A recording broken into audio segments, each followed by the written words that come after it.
Check out this clip. It's crazy. Good evening and welcome to Tucker Carlson's Happy Monday. People used to tell you that Donald Trump was stupid. Remember that? He was an idiot. No, I'm not going to sit here and tell you it was a smart idea to turn the White House over to Jared Kushner. It was not. But it's also true, if we're being honest, and we should be, that Donald Trump had far wiser instincts about American foreign policy than any leader in at least a generation. And he did it without the help of anyone. None of his advisors wanted to hear his views on foreign policy. In fact, they desperately wanted Trump to be quiet, but Trump wouldn't. What's the point of NATO? He asked, nearly 30 years after the fall of the Soviet Union. No one in Washington could answer him. Shut up, racist, they replied. But Trump just kept going in his Trumpy way. Why would we fight Russia, he wondered. Wouldn't making Russia our enemy just drive Putin into the arms of China and create the most powerful and dangerous anti-American bloc in history? No one bothered to answer him. In fact, for the sin of asking, they called him a traitor to his country. They impeached him for it. And then they started the war with Putin. But there's a lot of money involved going to war and being part of NATO. And that's the big, big problem. But let's keep going. Respect, Trump had asked a deeply patriotic question. If Russia ever joined forces with China, American global hegemony, its power would end instantly. You'd have the world's largest landmass and largest natural gas reserves, allied with the world's largest population and world's largest economy. So a Russia-China axis would be not just more powerful than the United States, but much more powerful.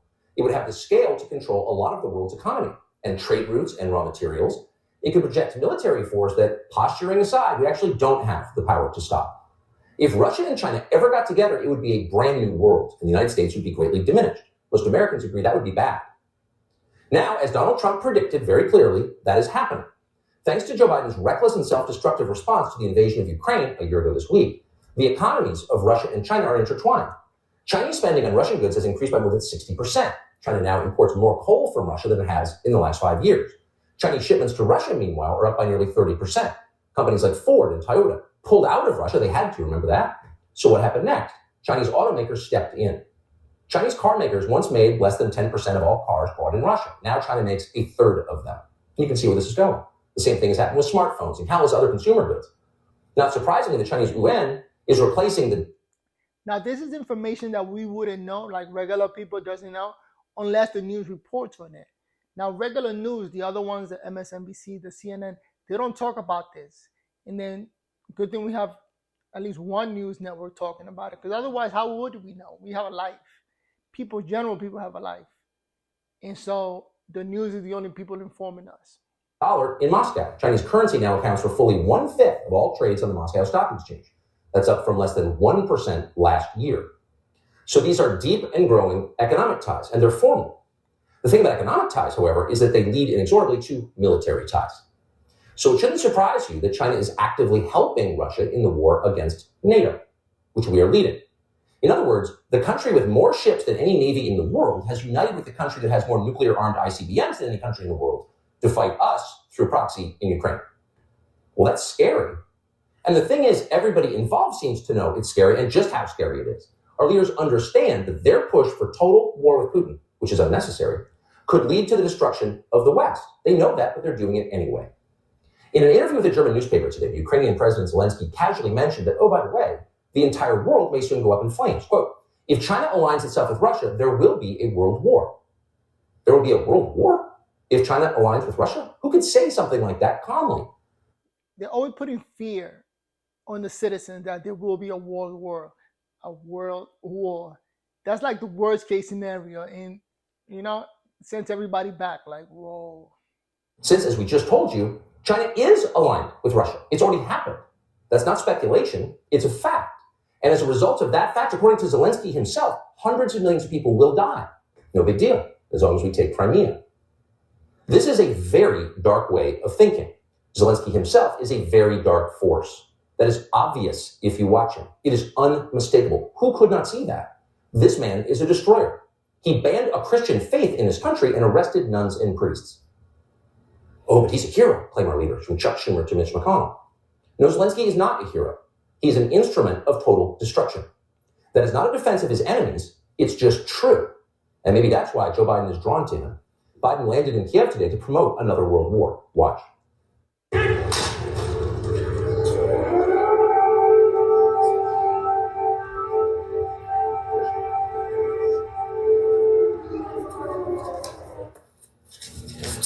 Like, why would he do that?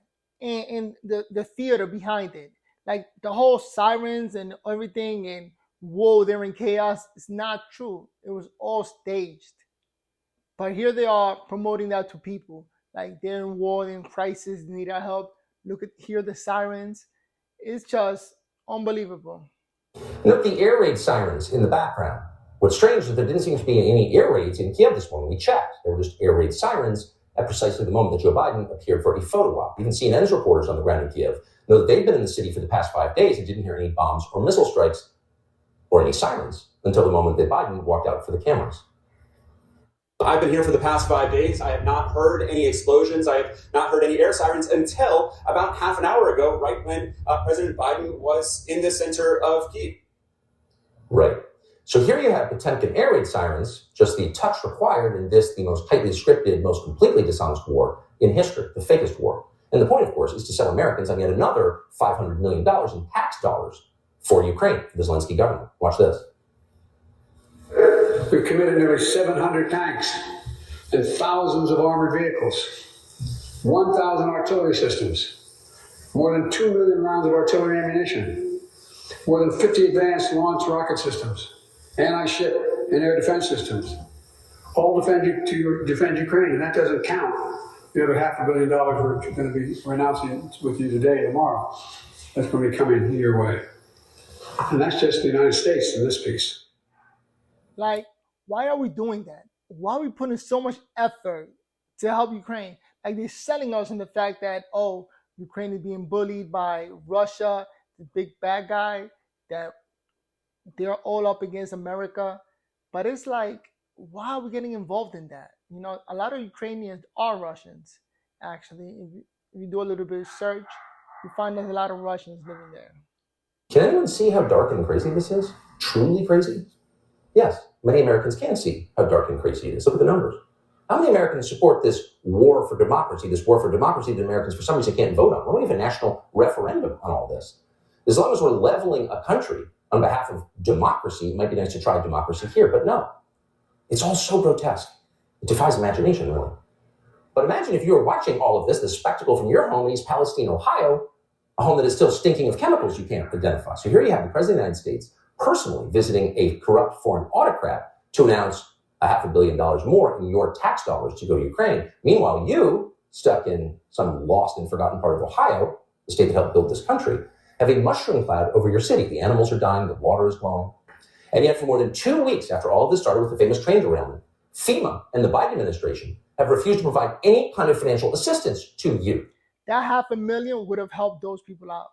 A token visit from Joe Biden's token transportation secretary, Mayor Pete. And after 2 weeks, people in East Palestine are starting to notice. Watch. What federal response? The White House is under fire for its response to the East Palestine train derailment. If it were in Washington, D.C., it would all be cleaned up and taken care of. I've had massive headaches since it started. And locals say they're feeling the effects of the toxic chemicals. East Palestine resident Melissa Blake says 2 days after the toxic train derailment, doctors diagnosed her with acute bronchitis from chemical fumes. It's hard to breathe. My chest is always tight. The coughing. I'm 53. I've had 2 headaches in my life, and I feel like I've had one every day since the controlled burn. My kids will never go play in our backyard again, which makes me very sad. Now it's never going to be safe for them, in my eyes. Today, families like the Bayless lined up for a $1,000 check per person. Is $1,000 enough? Probably not.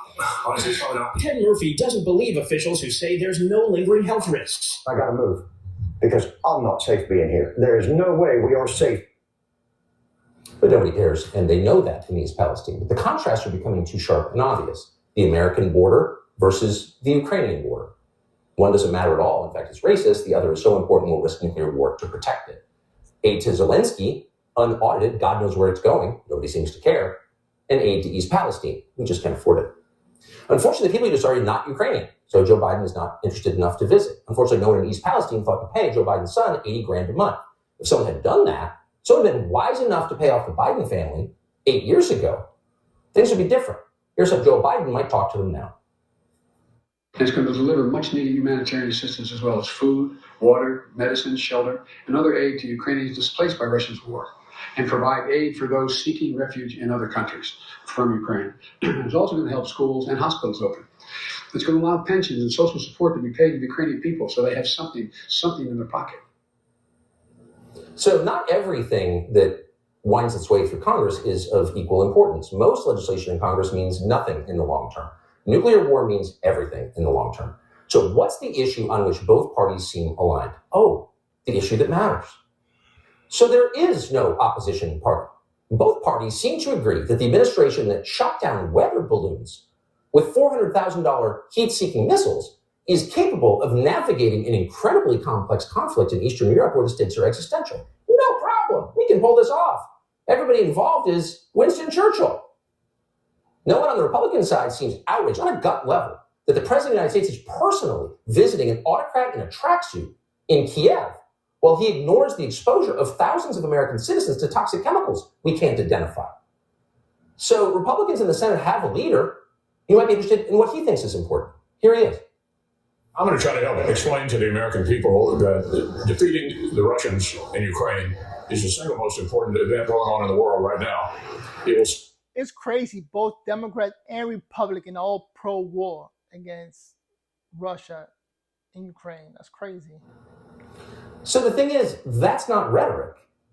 Mitch McConnell believes what he just said. I'm going to help explain. You couldn't help explain how to get from here to the nearest gas station. You're beyond the ability to explain. And you're way beyond the ability to lead the opposition in the United States Senate. But for some reason, McConnell and so many other Republican leaders and talk show hosts have been completely brainwashed by the idea that the United States will benefit from a war with Russia.